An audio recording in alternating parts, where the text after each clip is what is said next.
Hey guys, welcome back to another video.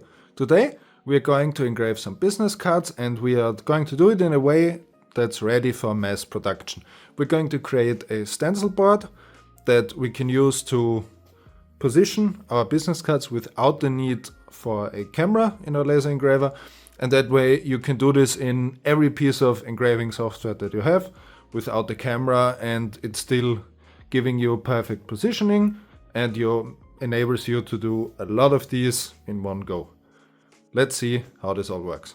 Here we are in the Xtool software. We are now going to make our file to engrave our stencil board that we can then put into a laser engraver.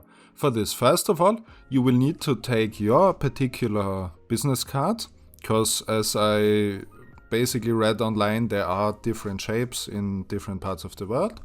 I'm going to do one for mine. We're going to just create a rectangle and then unbind the two sides, the width and the height. And then we're going to enter 85.6 millimeter for the width, and for the height it's 54 millimeters. Yeah, this is the dimensions that we're going to use. And then first of all, what you will need to do is create basically a test engraving. For the speeds and feeds, we say we want to do an engraving, and then we can actually use the material library in the Xtool software and select 3mm basswood, and it will warn us that it's flammable, so we need to be careful. This does create a ton of smoke, so you will need to have some kind of fume extraction, but other than that it will work fine. And then you will need to do a test engraving to get the correct depth. We are going to look at that later. If you have your correct settings dialed in, you can take your shape and then you can go onto here and create a raster. In this raster, for me on my pine board or on my basswood board, I have room for 4 rows, just like this, and I'm going to put a distance in of 4 millimeters between them. And that's okay for me. If you have everything dialed in, you can go onto your final engraving, and this will create your stencil board, and then everything should work just fine. And this is the result of my stencil board. Now this is not very deep for me. It's maybe 1 millimeter deep. This is a 0.4 millimeter business card. You can see it's extremely proud of the engraving. It's actually not deep enough. I would like to do it a bit deeper, maybe 2 millimeters, but I could make it work up until now. So I'm going to affix this in my setup. If you want to know how this works, I made a video about my engraving setup. This just allows me to have this in the exact same position every time, so that my engravings come out perfectly. And if you make one of these stencil boards, then you would need to do the same to make sure it's all aligned properly. But before we do our first engraving, we need to check speeds and feeds. This is extremely important, especially for the anodized business cards. This is a painted one, and as you can see, there's a huge range of powers and speed settings, so you would obviously select the fastest, look at your board, look what looks good, and then select the fastest speed so that you are done in the quickest time. However, with the anodized business cards, it is extremely weird. That's why you need to check this out for yourself on your particular laser.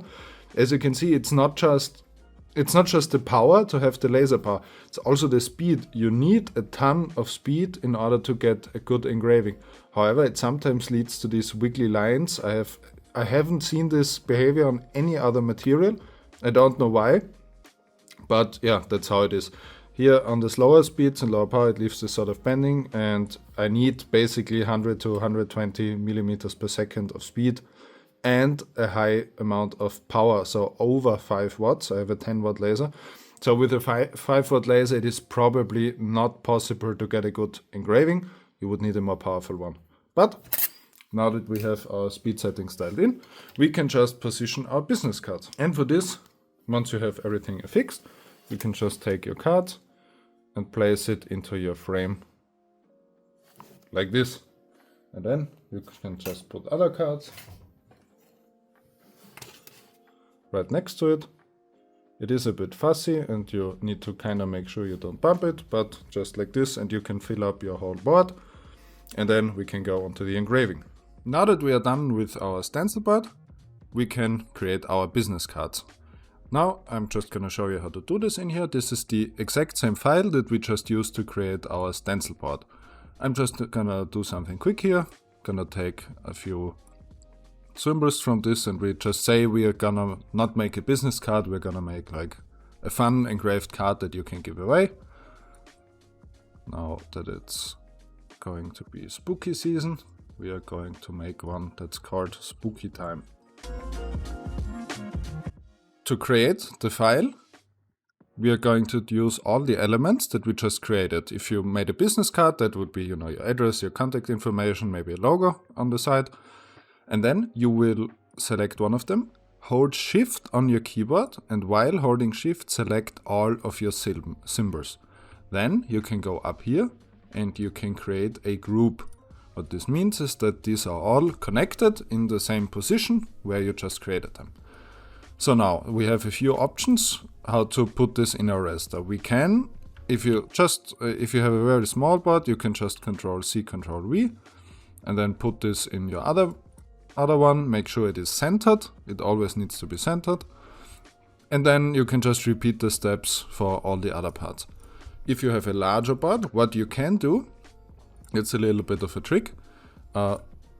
Select your raster that you just made and ungroup it. If you use the raster function, it will automatically group them together. So just do this to create the group and then select all the other stuff and delete it. What we are now going to do, we take our logo here, our business card info, hold Shift again and select the outer frame. And then we are going to make this in another group. Now this whole thing is a group and we can move it together and its dimensions are saved. And then we can use the raster function on this whole thing. You just have to make sure that your distance between those frames is the exact same. So it's best to note it, take a picture, write it on your board. The best thing is just write it on the board you make, or maybe engrave it at the point of engraving. But now that's already too late, so not really an option. And then we can just create a raster. And now, if you put your engraver on the top left as a starting point, these will all be perfectly aligned and you can create 8 business cards at once. Now, before engraving, there's one last step that we need to do, and that is remove and alter those frames. We need to have one of those frames left because we're using this for our alignment. We are going to take a laser, position it at the top left edge. That's what I always do. So this frame has to stay. But we do not actually want our engraver to, engrave this because this is here, it will just engrave this with the same settings as all of that. And we do not want that because that would leave an outside border on our business card. So there's a bit of a trick to this. We are just going to deselect the group again. And then what we can do, we can just hold Shift down and then select all of those outer frames. All of those frames, select them and then just delete them. But we have one frame left. This is the one that we're going to use for alignment, and we're just going to lower the laser power to 1% and set the speed very high. This way our laser won't do anything to this. And it will, while engraving, it will draw this outer border once, but it will just go by very, very fast. And for all the other ones, the alignment will not change. So this file can now live in here. You can save this and you can use this over and over and over and over again. And we are done with all of our setup. Now that our engraver is turned on, I'm just going to show this to you while it's running because I need the laser. We will go into the software and select the top left corner as a starting point, as that's the one we chose while we made the setup. And then we can just take our engraver head and move it to the top left of our board. And then when we draw a frame, we can just see that it will go all the way around and all of our things will be properly positioned. Note that when it is drawing the frame, because we deleted all of these outer borders, it will not go to the most outside. It will not go around this border because we just have it up here. It will stop a bit before the border. That's just where our logo ends. But you can still see if it's in the PC, if it's like 1 centimeter off to the right, and while it's drawing the border, the laser will pass 1 centimeter before the right, then it is still correctly set up.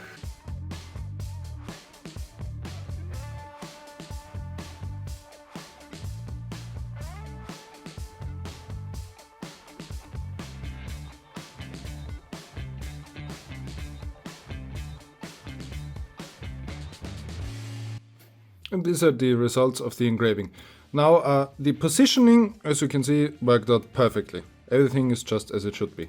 The engraving does not look that crisp, simply because I fell victim to one of the classic blunders and I did not set the focus. I was almost a centimeter out of focus. So yeah, it's not that great. However, we still need to clean them off. That is one thing with the painted ones. What you need to do, as you can see, this is like a lot of black stuff in the engraving. You need to take some solvent and tissue and then just clean off the excess. As you can see, a lot of black stuff is coming off of it. So this needs to be cleaned to get out of the gunk out of it.